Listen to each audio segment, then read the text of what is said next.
So we get asked this quite a bit. We have buyers who present a contract to us and there's no agent representing the vendor. Does this represent a risk? What are the advantages? What are the disadvantages?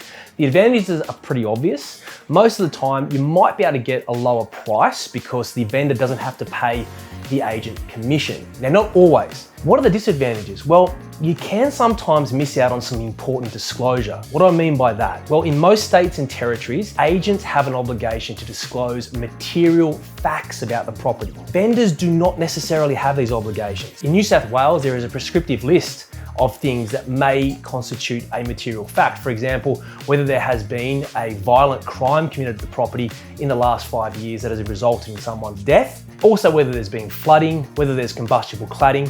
Some of these things, a vendor who is unrepresented by an agent will not necessarily have to tell a buyer. So if you are buying a property without an agent, it does entail a little bit of risk. In terms of a vendor, sometimes we see that where there's no agent representing the vendor, the transaction can lack a little bit of structure, can lack a little bit of coordination. So in summary, yes, there are some advantages with selling or buying a property without an agent, but there are also some risks you need to be aware of as well.